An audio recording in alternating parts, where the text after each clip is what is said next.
What's up, guys? Welcome back to DCA. So what I want to do tonight is just a quick video that, I've been saving this for Sunday night or Monday morning just so it would be fresh in everyone's head as we went into the week. What I want to talk about is the US dollar currency index. So if you notice right here on around January 28th, the US dollar currency index went on a big sell-off, or, it started trading down, let's say. So we went from a peak all the way up at around 97.4 down to a low of around 95.2. Currently, it's trading at 95.6 approximately.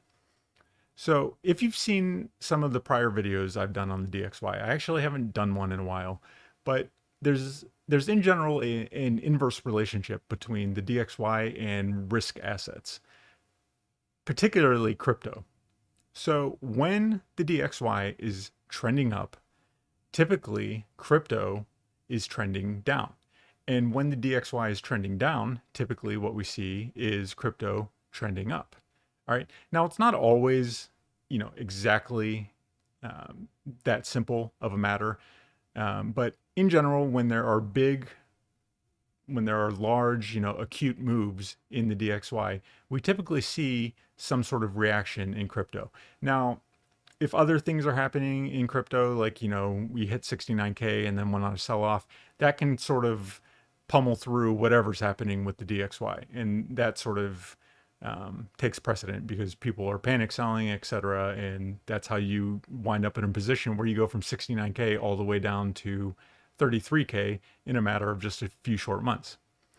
But let's just take a look.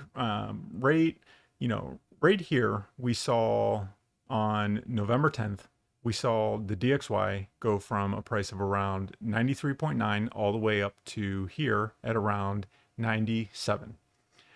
And remember, this is November 10th. Well, what happened to crypto and Bitcoin in particular on November 10th, right here? That's when we saw Bitcoin start its large sell off. So, right as the DXY was moving up, we saw Bitcoin and the entire crypto market just heading down precipitously. That started a panic selling cascade. And in spite of the fact that, the DXY then sort of went sideways for a bit and then even down, it really didn't matter because we had already started the cascade, and the individuals that are being influenced by the DXY are not going to be your small time investor retail market. It's going to be your much larger institutional type investors. Okay. So, like I said, when you have something like liquidation cascades or retail panic selling, etc., that can sort of invalidate whatever's happening with the DXY. But what we saw now on January 28th was the DXY start this sell off, like we said, going from 97.4 all the way down to around 95. So during that same time, we've seen a large rally with Bitcoin. So right after this large drop in the DXY occurred, right here, the next day is when we saw our 11.5% rise in crypto or in Bitcoin and essentially the entire crypto market. So this is going to be one of the things in particular that I'm watching this week. Another thing I'm going to be watching is the stock market has kind of been all over the place. So we want to see, is the stock market going to continue to trend down, or will we continue on this small recovery that we've had? So these are two important things. If the DXY starts heading up and rapidly heading up, I think you're going to see both the stock market and crypto take a hit. Now, if DXY sort of just is moving sideways or even down, then I think you'll see both of these guys moving up. Now, let's say independent of the DXY, the stock market begins a sell off. Well, I think that's going to come for the crypto market as well, specifically Bitcoin, and as we're looking at here. And I think you're going to quickly see Bitcoin, if we're selling off over here, in the general stock market, if we're selling off over there, I think you're going to see us quickly go back down to this 40.6K level. As we've said, if you watch the prior video, we are currently in one of these low volume nodes. So if you don't know what a low volume node is, it's an area where there's just relatively, there's a smaller area of volume has been traded in these levels. And that's why you see every time we get into these levels, we typically don't spend a lot of time, at this level where we're at now. Okay. So, you know, ultimately what we're saying is two things we need to watch this week. One is the DXY. Are we going to head back up? If we start heading back up, that's a troubling sign for both the stock market and for Bitcoin. Two, independent of whatever the DXY is doing, if the stock market starts heading down, I think you're going to see that come for crypto as well, and us head back down below this. What we need to see if it can become is a 40.6K support level. If we go back down to that level, then we're back sort of back on the march downward. And don't be so sure that this is the, while I would like it to be as much as the next guy, don't be so sure that this is the turnaround that everyone's been hoping for, because we saw one of these here back in June. Granted, a month later we did start the a true uptrend, but we just go back to 2018 here, right?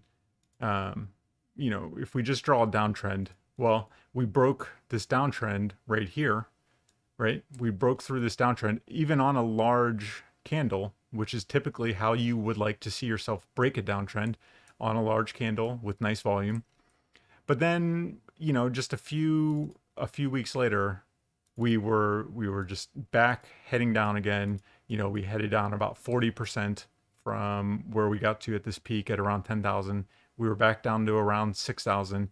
And then within, so this was around June, within about 8 months or so, 6 to 8 months, we were all the way down here at $3,100. I'm not saying that's what's going to happen again. I'm just pointing out that just because it looks like we've broken out of this downtrend, sure, we may head up for some time, but this is by no means the definitive sort of break of the downtrend where we're going to go up to 100,000 or whatever people are saying.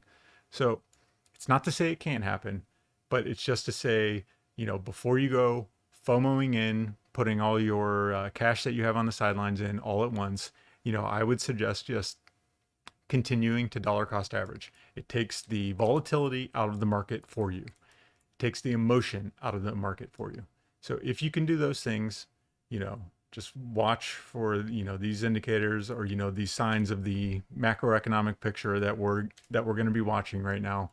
And, just keep in mind, dollar cost averaging is typically going to suit you better than FOMOing in all at one place. Because if we do head down, let's put it this way. If you FOMO'd in right now, I think you would be fine. You may not be fine in the short term, but in the long term, I think 42,000 would be a perfectly fine entry point, because ultimately I do suspect Bitcoin will head up over time and we will be at these $100,000 levels or higher. But right now we just don't know. And why go all in at 42K, especially if you suspect that you may be able to get a better entry price over time by dollar cost averaging. So that's sort of how I approach it, guys. That's my suggestion, but it's not a financial advice suggestion. So take it for what you will. I've been in the market for a long time, and I assure you, I've showed multiple times spreadsheets that show an individual who dollar cost averages, just into the market throughout time, and just how amazingly profitable that can be. And it just sort of removes it. It makes it so you don't have to be emotional. There are no decisions to make. You simply look at where the price is. You use some sort of dynamic dollar cost averaging strategy. Like, if you've ever, if you're new to the channel, what we use here is the DCA index risk model. When we're below 50, we dollar cost average in. This is a machine learning model. It's available for free. You can sign up for it on the Discord channel. It's only going to be up for about a week or so before I'm taking it down, because I'm getting tired of sending it out to people, to be quite frank. But if you want to sign up for it, you can do that. It shows you where market cycle peaks and bottoms occur. So you can see it's identified each of the market cycle peaks. Once you're in these higher levels, that's when we sell out of the asset and start to move into altcoins from Bitcoin. When we're below 50, we're dollar cost averaging in, and we do so increasingly as we get lower and lower. And in fact, when we were just down here at this 33, 34, 35K level, that was one of the lowest we've ever been on the DCA index risk model. We were at this level here. We were there at the COVID capitulation event. We got to that level and a bit lower in late 2018 and 2019 when we were here. And we got there right here in 2014, 2015. Other than that, we've never been this low on the model. So this was a severe correction. All right. Now notice that when we do get to that level on the model, it doesn't mean that we're immediately going to turn around. There have been times when we get down there and we grind to the side for several months still, right? So here we went to the side for a bit. Here we went to the side for a bit. And then COVID was the only time when, there was an instant recovery. And that's because this was just a preposterous level of panic selling. It was people just, having no clue what was going on and just, dumping asset 40% in a day. So, that just goes to show you. And this was free money. Like this was literally free money that people, gave out on this day on March 12th. So that's my opinion, guys. You can do with that what you will. I realize now that my camera may be blocking some of what I showed, but you get the point. You can go back and look if you didn't see it. You can go sign up for the model and take a look at it there, or don't. I don't care. So that's gonna be it for this one, guys. So until next time, as usual, see you.